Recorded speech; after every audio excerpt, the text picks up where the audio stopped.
So guys நீங்க கேட்ட மாதிரி ஒபிடோ மாஸ் ரிவீல் உராச்சி மாறு என்ட்ரி மாதரா டிட் நாட் லாஸ்னு ஏகப்பட்டதா பார்க்க போறோம். சோ அதுல எந்த அளவுக்கு பங்கமா இருக்கு எந்த அளவுக்கு கொடுமையா இருக்கு அப்படின்றத பார்க்க போறோம். சோ இதுக்கான ப்ரீவியஸ் எபிசோட நான் பிளேலிஸ்ட்ல போட்டு வச்சிருப்பேன். சோ அந்த ரிவ்யூ வந்து பார்த்துட்டு வந்து பாருங்க ஓகேவா. சோ சொல்லணுதெல்லாம் சொல்லிட்டு நினைக்கிறேன். அப்ப நான் கேர்ஸ் வீடியோக்கு போலாமா?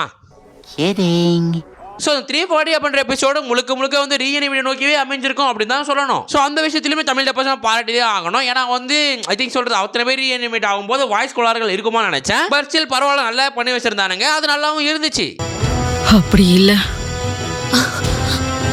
ஸோ அந்த ரீஅனிமேட் கதை எடுத்துட்டு வரண்டா அப்படின்னு சொல்லிட்டு சுனாடேவோட டண்டனை காமிச்சிருப்பானுங்க, அதாவது லவ்வரை காமிச்சிருப்பானுங்க. ஸோ அவனுக்கு ஓரளவு கெத்து காட்டணும் அப்படின்னு சொல்லிட்டு சுனாடே சாகும்போது கரெக்டாக டான் வந்து காப்பாற்றி விட்டுருப்பாரு நம்ம சுனாடேவை. ஸோ அந்த இடத்துல சுனாடேவோட சாட்டிஸ்ஃபேக்ஷன் அப்படின்னு சொல்லிட்டு நிறைய விஷயம் சொல்லலாம். நான் தான் டான் ஜுட்சு வழியா இங்க வந்தேன். பட் இன்னும் மூணும் சொன்னாலுமே ரீஅனிமேட் ஆகி எல்லாரும் சந்தோஷமா இருந்தாலுமே அந்த ரீஅனிமேட் யார் பண்ணா அப்படின்னு சொல்லிட்டு அங்கே யாருக்குமே தெரியாது. ஸோ அந்த விஷயங்கள் யாருக்குமே தெரியலையே அப்படின்னும் போது வருத்தமாக தான் இருந்துச்சு. ஏன்னா வந்து இட்டாச்சி அப்படின்றவன் தன் தேசத்துக்காக ரோப் நிஜாவும் மாறுறப்பான், அதுவும் வந்து எல்லா பழையும் தாமலா போட்டுக்கிட்டு. ஸோ ஸ்டில் அது ஏதாச்சும் மாறும் அப்படின்னு பார்த்தா ஸ்டில் வந்து இவனுங்க திங்க் இட்டாச்சி திருப்பி ரீஅனிமேட் தடுத்தாலுமே அந்த புகழ் வந்து யாருக்குமே தெரியல, யாருக்குமே புரியலன்றதா உண்மை. ஸோ அது ஃபியூச்சர்ல தெரியுமா தெரியாதா அப்படின்றத நம்ம காத்திருந்து தான் பார்க்கணும். ஸோ ஒரு பக்கம் இட்டாச்சி சும்மா விட நல்லா பண்ணிருந்தானுங்க, ஸ்கிரிப்ட் ரீடிங்லும் சரி வாய்ஸ்லயுமே சரி. சோ கடைசியா இட்டாச்சி எல்லா வேலையும் முடிச்சிட்டு அப்படியே கிளம்பும்போது வந்து நம்மளுக்கே என்னடா இட்டாச்சி போறாருன்ற மாதிரி கொஞ்சம் மாதிரி சோகமா தான் இருக்கு. பட் ஸ்டில் இட்டாச்சி கொஞ்சம் கெத்த காமிச்சிருந்தானுங்க, கொஞ்சம் எல்லாம் சூப்பரா கெத்த காமிச்சிருந்தானுங்க அப்படின்றத சொல்லி ஆகணும் ஓகேவா. இதுக்கப்புறம் நீ என்ன வெறுத்தாலும் சரி, ஒரு அண்ணனா உனக்கு என் கடமைகளை நான் செஞ்சுக்கிட்டே தான் இருப்பேன். பட் என்னத்த ரீஅனிமேட் ஆனவங்க எல்லாம் மறைஞ்சு போனாலே மாதரா மறைஞ்சே போயிருக்க மாட்டான். இதுக்கும் மேல அதுக்கும் ஒரு ஜூட்சு என் ஆத்மாவை இங்கேயே வச்சுக்கலாம் அப்படின்ற மாதிரிலாம் பேசுவான். இதெல்லாம் கேட்கும் போது இதனால கிஷிமோட கஷ்டப்பட்டாரு போல மாதரா வலிக்க அப்படின்னு. அது என்ன விஷயம் அப்படின்னு நருட்டோ ஃபேக்ட்ஸ்ல பார்ட் 2ல நான் சொல்றேன். பட் மாதரா போமா அப்படி இருக்கிறது வந்து நம்மளுக்கு என்னடா இந்த பையன் ஏன்டா போக மாட்டான், இவன் ஏன்டா போக மாட்டான்ற மாதிரி இருந்திருக்கும். ஸோ இவன் ஒரு பக்கம் போகாம இங்க மாதரா வர்சஸ் 5kg போக, அப்படி அந்த பக்கம் ஒபிடோ வர்சஸ் நருட்டோ அப்படின்ற மாதிரி போக கரெக்டா இந்த எபிசோட முடிச்சு விட்டுருப்பானுங்க. ஸோ அப்படியே 340 சூப்பரா இருந்துச்சு. 341 போலாம் அப்படின்னு போனா 341 அதுக்கு மேல இருந்திருக்கும். பிகாஸ் இதுல உராச்சி மாறிவே ரீக்ரியேட் பண்ணிருப்பானுங்க. அதை ரீக்ரியேட் அப்படின்றத விட ரீ என்ட்ரி தான் சொல்லி ஆகணும் உராச்சி மாருக்கு. என்னதான் உராச்சி மாறு ஒரு வில்லனாவே இருந்தாலும் உராச்சி மாறு பேர் கேட்கும் போது வந்து பயம் வருது, வாடா வாடா அப்படின்ற மாதிரி சொல்றது. எப்படி வந்து ஒரு இப்படி வந்து ஒரு இட்டாச்சியோ ஒரு பெயினோ வந்து ரீ என்ட்ரி கொடுக்கும் நல்லா இருக்கும், அதே மாதிரி உராச்சி மாறு ரீ என்ட்ரி கொடுக்கும் போது போடு அப்படின்ற மாதிரி வந்து ஒரு ஜாலியா இருக்குது. ஏன்னா ஏன் அந்த ஃபீல் இருக்கு அப்படின்னா நம்ம எவ்வளவு வில்லன்ஸ் பார்த்தாலுமே உராச்சி மாறு அப்படின்னு சொல்லிட்டு அவன் ஒரு தனிப்பட்ட ஒரு வில்லன். சோ பேசுற வாய்ஸ்ல இருந்தோ நம்மளுக்கு வந்து நருட்டோ கிளாசிக்ல கொடுத்த பயத்துல இருந்தோ அவனை சாகவே அடிக்க முடியாது அப்படின்னு சொல்லிட்டு வரவழைச்சுனே இருக்காங்க தெரியுமா. அது மாதிரி வந்து ட்விஸ்ட் எல்லாம் நம்மளுக்கு அப்ப இவன் தான் வந்து பெரிய வில்லன் போல அப்படின்ற மாதிரி வந்து மைண்டுக்கு போயிடுறோம். சோ அதனால உராச்சி மாரோட ரீ என்ட்ரின்றது வந்து தனிப்பட்ட முறையில் வந்து அது வந்து வேற லெவல்ல இருக்குன்னே சொல்லலாம். என்ன இங்க மறுபடியும் கூட்டிட்டு வர ஆள் நீ யாருப்பனு கனவுல கூட நினைச்சு பார்க்கல. ஸோ அதுக்கப்புறம் வந்து சாஸ்கியும் உராச்சி மாரும் சேர்ந்த ரொம்ப நாள் கழிச்சு ஒரு எபிசோட பார்த்த மாதிரி இருந்துச்சு, நல்லா இருந்துச்சு. ஸோ வந்து கிஷிமோட ரைட்டிங் நம்ம இதை பாராட்டியே ஆகணும் ஓகேவா. ஸோ அது மட்டும் இல்லாம ஒபிடோ டென்டைல வந்து எழுப்பி இருப்பா இந்த எபிசோட்லயே. அந்த எபிசோட்ல தான் கிஷிமோட்டோ எந்த அளவுக்கு பெரிய ஸ்கிரிப்ட் ரைட்டர் அப்படின்றது தெரிஞ்சிருக்குமே. இதுல வந்து ஒரு அடக்கமா வந்து என்ன சொல்றாங்கன்னா டென்டைலோட பவர், அதாவது டென்டைலோட சக்கராசத்தை தான் வந்து டென்டைல் சாரி அதான் 10 டெய்ல் இருக்கடா, அந்த 10 டெய்லோட சக்கராசத்தை தான் டென்டைல் எழுப்ப முடியும்னு சொல்லிருப்பானுங்க. நம்மள நினைச்சிட்டு இருப்போம் அதான் குராமா பவர் இல்ல, குராமா பவர் இல்லாதனால வந்து டென்டைல் எழுப்ப முடியாது அப்படின்ற மாதிரி வந்து சொல்றது அப்படின்ற மாதிரி சிந்தனை கடப்போம். ஆனா அந்த இடத்துல ட்விஸ்ட் கொடுத்துருப்பானுங்க, கோல்டன் சில்வர் அப்படி சொல்லிட்டு 2 பிரதர்ஸ் காமிச்சிருப்பானுங்க. அவனுக்கு ஏற்கனவே வந்து குராமா சாப்பிட்டுருப்பானுங்க, அதனால வந்து அவங்க கிட்ட வந்து குராமாவோட சக்கரா இருக்கும். சோ அவங்கள சீலம் பண்ணி வச்சிருவானுங்க. அப்படி சீல் பண்ணப்பட்ட பொருளை டென்டைல் வாயில போட்டு குராமா சக்கராவை டென்டைல்ஸ் கொடுப்பானுங்க. அந்த இடத்துல அத்தனை இப்படி கதை எழுதுறீங்க அப்படின்னு சொல்லிட்டு கொஞ்சம் மைண்ட் ப்ளோவிங் தான் இருக்குமே. இத்தனைக்குமே வந்து இந்த சீனுக்கு முன்னாடியே வந்து கோல்டன் சில்வர் காமிச்சிருப்பானுங்க. கிட்டத்தட்ட ஒரு 50-60 எபிசோட் முன்னாடியே வந்து கோல்டன் சில்வர் காமிச்சிருப்பானுங்க. சோ அவங்கள வந்து இதுக்காக தான் இவ்வளவு தூரம் வச்சிருக்கானும் போது கொஞ்சம் பெரிய விஷயமா இருந்துச்சு. பரவாயில்லடா இந்த அளவுக்கு கிஷிமோட கதை எழுதிருக்காருடா அப்படின்னு. இதுலயே நான் சிரிப்பு அப்படின்னு பார்த்தா 10 டெய்ல பார்த்தா 9 டெய்லுக்கு பயம் வருது, அந்த அளவுக்கு இருக்குதுப்பா. நான் அவனை எதிர்த்தா என்னால் அவனை ஜெயிக்க முடியும்னு எனக்கு நம்பிக்கை இல்லை. நிச்சயமா நாங்க அவனை தோற்கடிக்க முயற்சி வேணா பண்ணலாம்.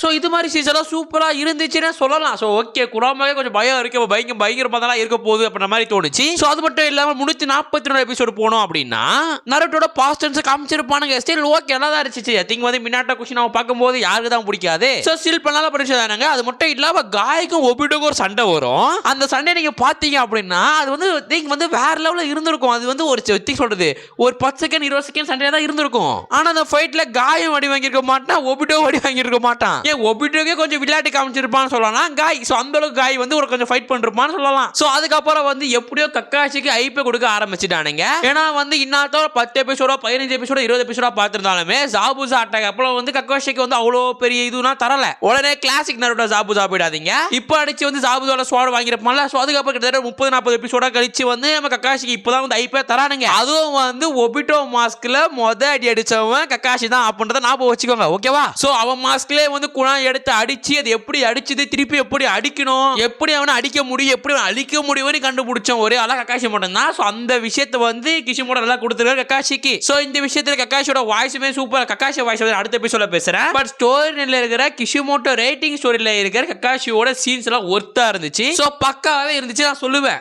பார்த்தேன், அடிச்சடியில அவன் முகமுடியில ஒரு கீரல் இருக்கு. எனக்கு அது நருட்டோட தாக்குதல் தானான்னு சந்தேகமா இருக்கு. சோ அதுக்கப்புறம் சந்தேகம் வந்துடும். இல்ல ரெண்டு ஷாரிங்கான வந்து ஒரே கனெக்ஷன் தான் இருக்கு, மேபி அவனான்ற மாதிரி வந்து ஒபிட்டோவோட அதுக்கு ஒபிட்டோ இருக்குமா அப்படின்ற மாதிரி கக்காஷிக்கு வந்து இப்பயே வந்து தெரிய ஆரம்பிச்சிருச்சு. பட் கக்காஷி பக்கம் இருந்து பார்க்கும்போதோ காய பக்கம் இருந்து பார்க்கும்போதோ ஒபிட்டோ செத்துட்டான் அப்படின்றதான் உண்மை. சோ அதனால அந்த கேள்வியோட தான் அப்படியே தொடர்ந்தும் இருந்துச்சு. சோ அப்படியே இப்படி போயிட்டு இருக்க கரெக்டா வந்து குராமா வந்து அப்படியே பேச்சுல கூஸ் பம்ப்ஸ் கொடுக்க நருட்டோ ஒரு பக்கம் டிரான்ஸ்மிஷன் ஆகும் அப்படின்னு சொல்லிட்டு அந்த இடத்துல மரணமா செஞ்சு வச்சிருப்பானுங்க அந்த எபிசோட கடைசியில. ஏன் இந்த 3 எபிசோடுமே வந்து போட்டு பொழந்துட்டானு தான் நான் சொல்லியாவேன். ஏன்னா அந்த அளவுக்கு இருந்திருக்குன்னு சொல்லலாம். நருட்டோக்குள்ள என்ன வச்சு அடிச்சது உன்னை கொல்ல நான் அவனுக்கு உதவணுங்கிறதுக்காகத்தான். நீ போ நருட்டோ, நிச்சயமா இதுல வெற்றி உனக்குத்தான். சோ அப்படியே 343 அதாவது இன்னியோட லாஸ்ட் எபிசோட் நடந்திருக்கும் அப்படின்னு பார்த்தா நம்ம நருட்டோ அப்படி டைல்ஸா மாதிரி ஒரு பக்கம் சண்டை போட்டு இருக்க, ஒரு பக்கம் காய் வந்து ஒபிட்டோ தான் அப்படின்னு சொல்லிட்டு ஸ்ட்ராங்கா நம்பிட்டு இருக்க. காய் ஒரு பக்கம் கக்காஷியை மோட்டிவேட் பண்ண ஒரே கூத்தா இருந்துன்னு சொல்லலாம் இந்த எபிசோடு. சோ அது மட்டும் இல்லாம ஒபிட்டோ திருப்பி இதே பவர் அப்படின்னு சொல்லிட்டு தன்னோட நிஞ்சா பிளேட் தூக்கி அடிப்பான், பெரிய நிஞ்சா பிளேடு. அந்த பிளேட் அசால்ட்டா நருட்டோ பிடிப்பான் அப்படியே தூக்கி வாயில. அதெல்லாம் பார்க்கும்போது என்னடா இந்த அளவுக்கு பண்றீங்கடாமான்னு தோன்றிருக்கும். ஏன் மூவ்மெண்ட் எல்லாம் லைக் கூஸ் பம்ப்ஸ் மூவ்மெண்ட்னே சொல்லலாம். என்ன எதிர்க்க தனியா வரி. சோ நல்லா பேசிட்டு இருக்க காயோட மனுஷன்னா நான் தெரியல. காய் டப்பிங்க விரித்தனமா கொடுத்துருப்பாரு. ஆனா சும்மா சொல்லக்கூடாது, நல்ல மனசு சூப்பரா கொடுத்துருக்காருப்பானா. வாடா மச்சான், இதுக்காக தான் நான் காத்துக்கிட்டு இருந்தேன். சோ அப்படியே வந்து நருட்டோட ஃபைட்ஸ் இருக்கும். அந்த ஷேடோ க்ளோன் ரூட்ஸ் எல்லாம் சத்திங் சம் பண்ணி வந்து எப்படியோ வந்து கடைசியா ஒபிட்டோட மாஸ்க உடைச்சிருவானுங்க. அது உடைக்கும் போது ஒபிட்டோக்கும் ஸ்டன்னா இருக்கும், கக்காஷிக்கும் ஸ்டன்னா இருக்கும், அதை பாக்குற நமக்குமே ஸ்டன்னா இருக்கும். அவ்வளவுதான் சூப்பரா இருக்க போதுன்னு நினைக்கும் போது சும்மா 10 நிமிஷத்துல சூப்பரா சொதி போட்டுருப்பாங்க அனிமேஷன் ஸ்டுடியோ. என்னடா பண்றாங்க அப்படின்னு பார்த்தா நம்ம ரீல்ஸ்ல ஷார்ட்ஸ் எல்லாம் வந்து ஒபிட்டோட ஐ திங்க் பாஸ்ட் டென்ஸ் பார்த்திருப்போம். அதுல perfect song, love song, give சாங்னு போட்டு சூப்பரா வந்து வாழ்ந்து இருந்திருப்போம். ஆனா இதுல ஒபிட்டோட பாஸ்ட் டென்ஸ் காட்டுறானுங்க. சாங்கும் இல்ல, பேச்சும் இல்ல, மயிரும் இல்ல, எதுவுமே இல்ல. ஏதோ டிங் டிங் டிகானா டங் டங் டகானா மாதிரி ஒரு மியூசிக் போயின்னு பட் வந்து ரீல்ஸ்ல பார்த்து எல்லாத்தையும் வந்து இதுலயே கொட்டுறானுங்க. நானும் சரி தமிழ்ல தான் சொதப்பிட்டானுங்க அப்படின்னு பார்த்தா ஜாப்பனீஸ் வச்சாலும் அதே மாதிரி தான் வருது, இங்கிலீஷ்ல வச்சாலும் அதே மாதிரி தான் வருது. சோ இவ்வளவு தூரம் சூப்பரா பண்ணிட்டு அந்த 10 நிமிஷம் ரொம்ப கேவலமா பண்ணிட்டான்னு சொல்லணும். ரொம்ப கேவலமா இருக்குதுன்னு சொல்லுவேன் நானே. இதை என்னடா அது அவ்வளவு பெரிய வில்லனோட பாஸ்ட் டென்ஸ் ஒரே நிமிஷத்துல காமிச்சாரடா, ஒரு பாலியமும் இல்ல, சவுண்டும் இல்ல, அமைதியா போகுது பாட்டுக்குன்னு.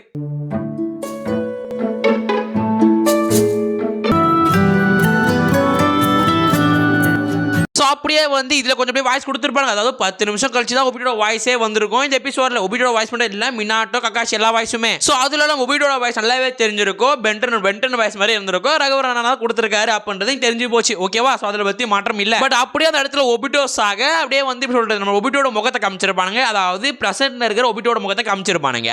அது ஸ்டில் தூக்கி வச்சு கொண்டாடலாம்னா இல்ல, ஸ்டில் ஓகே. பிகாஸ் வந்து நம்மளே கிட்ட ஸ்பாயிலரை பார்த்திருப்போம், ஏகப்பட்ட ரீல்ஸ்ல பார்த்திருப்போம். பட் வெறும் ஒபிட்டோ காட்டாம பக்கத்துல கக்காஷி முகத்தை வச்சு காட்டுறதுனால வந்து அந்த இடத்துல சூப்பரா இருந்துச்சு, நல்ல ஒரு கூஸ் பம்ப்ஸ் மாதிரி குத்த மாதிரியே இருந்துச்சு. பட் முன்னாடி இருந்த 10 நிமிஷம் சவுண்டே இல்ல ஃபிளாஷ்பேக்கால அந்த எபிசோடே வந்து கொஞ்சம் டவுன் ஆன மாதிரி தான் இருந்துச்சு. பட் இவ்வளவு மொக்கையான இடத்துல தான் தமிழ் டப்பிங்கோட ஆர்டிஸ்டோட பவரே நம்ம பாக்குற மாதிரி இருந்துச்சு. பிகாஸ் அந்த இடத்துல என்னதான் ஒபிட்டோட சீன்ஸ் பார்க்க லைட்டா வந்து உலகம் மொக்கையா இருந்தாலுமே கக்காஷோட வாய்ஸும் கக்காஷோட பயமும் அங்க சூப்பரா இருந்திருக்கும். அந்த விஷயத்தை அப்படியே தமிழ் டப்பிங்ல எடுத்துட்டு வந்திருப்பாங்க, அது அதுக்கு மேல வெறித்தனமா இருந்திருக்கும். சந்தேகமே வேண்டாம், கூப்பிட்டோம். ஸோ நான் அந்த இடத்துல மைண்ட் ப்ளோவிங் ஆகிட்டேன். என்னடா கக்காஷி இப்படி கொடுத்து வச்சிருக்கீங்களா, பரவாயில்ல கக்காஷி பர்ஃபார்மன்ஸ் தான் கொடுத்து போடுறீங்களா அப்படின்ற மாதிரி போச்சு. நல்லா பண்ணியிருந்தானுங்க. ஸோ கக்காஷி மட்டும் தான் பண்ணுவாரா, நானும் பண்ணுவேன்டா அப்படின்னு சொல்லிட்டு டோபியும் பண்ணிருப்பான், அதாவது ஒபிட்டோவும் பண்ணிருப்பான். அவனும் வந்து டைலாக் சொல்றப்பான். அந்த டைலாக் பார்க்கும்போது நம்மளுக்கு பயம் தான் வருமே. ஏறின்ன நீ கொன்னது தாண்டா. அந்த சீனை டிவில பாக்குறான், வானான்ற மாதிரி இருந்துச்சு. அப்படியே புல்ல இருக்குதுன்னு சொல்லுவேன் இந்த சீனை நானு. அந்த அளவுக்கு சூப்பரா பண்ணி வச்சிருந்தானுங்க. சோ கரெக்டா இவ்வளவு ஒரு கொடுமைகள் போக கக்காஷிக்கு முகம்லாம் ஒரு மாதிரி பிஹெச் மாதிரி ஆயிடும். அப்படி ஆகாது, கக்காஷி ஒரு மாதிரி வந்து சொல்றது அப்படியே பயமாயிடும், நோலா அப்படின்ற மாதிரி பயமா இருப்பான். இருக்கிற கொடுமை பார்த்தாதரா அப்படின்னு சொல்லிட்டு கரெக்டா மாதரா என்ட்ரி கொடுக்க இந்த எபிசோட் அப்படியே போட்டு முடிச்சிருப்பானுங்க. சோ இதுக்கப்புறம் என்ன நடந்துச்சு, வெளுத்து கட்டினானுங்களா அமுச்சு கட்டினானுங்களா அப்படின்றத நாளைக்கு பார்ப்போம். சோ நானுமே இந்த எபிசோட பார்த்துட்டு கொஞ்சம் அப்படியே கூஸ் பம்ப்ஸ் ஆயிட்டு அந்த அளவுக்கு தான் இருந்துச்சு எபிசோடு. ஆனா உண்மையில சொல்ல போனா அந்த 4 எபிசோட ஒத்து தான். சோ பங்கமா தான் இருந்துச்சு. அப்புறம் சுஜி வாய்ஸ் கேட்டு இருந்தீங்க, சுஜி வாய்ஸ்